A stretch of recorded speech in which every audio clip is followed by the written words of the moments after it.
Assalamualaikum warahmatullahi wabarakatuh. Salam guru penggerak.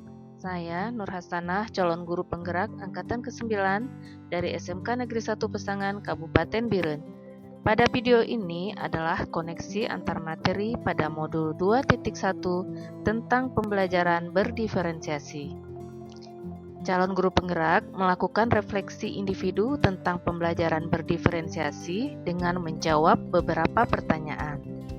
Yang pertama, apakah pembelajaran berdiferensiasi itu?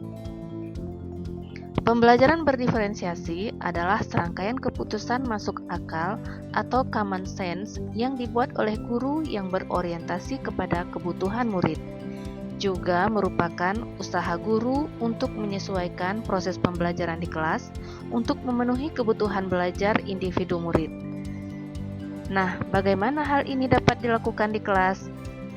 Agar pembelajaran berdiferensiasi dapat dilakukan di kelas, maka guru yang pertama memahami tujuan pembelajaran, menanggapi atau merespon kebutuhan belajar murid, menciptakan lingkungan belajar yang mengundang murid untuk belajar, dan melakukan manajemen kelas yang efektif, dan yang terakhir, melakukan penilaian secara berkelanjutan.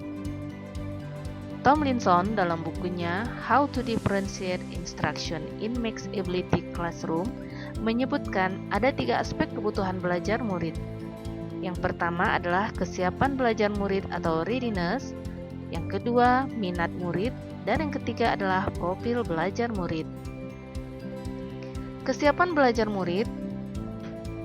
Bagaimana guru menilai kapasitas murid untuk mempelajari materi, konsep, atau keterampilan baru sehingga mereka siap memulai kegiatan pembelajaran? Berikutnya adalah minat murid.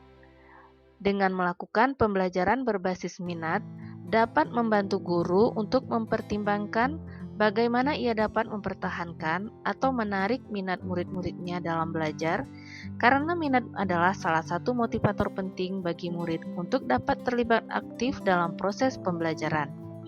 Dan yang ketiga adalah profil belajar murid, merupakan kebutuhan belajar yang berkaitan dengan lingkungan, budaya, gaya belajar, dan kecerdasan majemuk. Kebutuhan belajar murid tersebut dapat diidentifikasi dengan cara mengamati perilaku murid-murid, mengidentifikasi pengetahuan awal murid, bertanya dan berdiskusi dengan murid, mendiskusikan kebutuhan murid dengan orang tua, membaca rapor murid dari kelas sebelumnya, dan mereview dan melakukan refleksi terhadap praktik pengajaran. Adapun strategi diferensiasi pembelajaran dapat dilakukan dengan cara diferensiasi konten, proses, dan produk.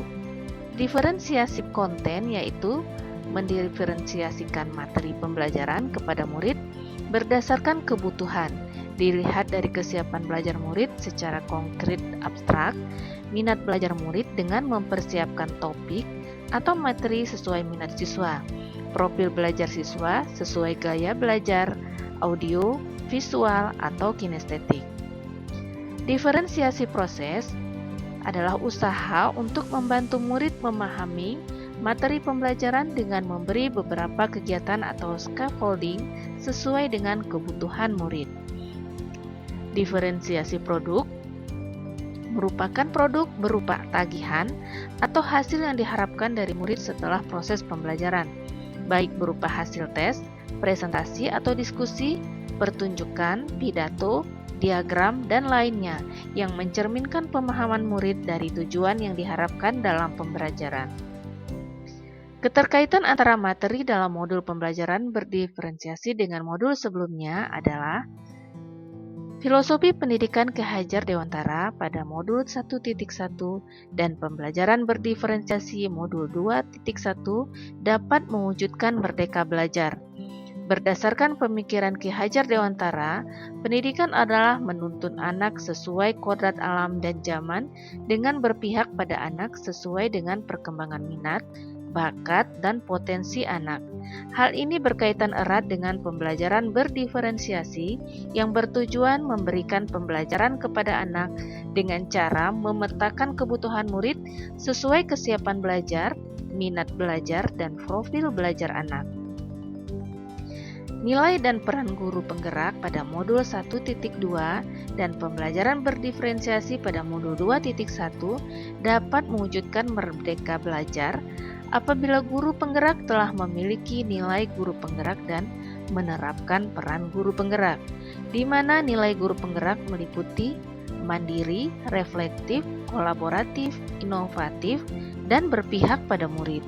Sedang peran guru penggerak meliputi menjadi pemimpin pembelajaran, menggerakkan komunitas praktisi, menjadi coach bagi guru lain, mendorong kolaborasi, dan mewujudkan kepemimpinan murid.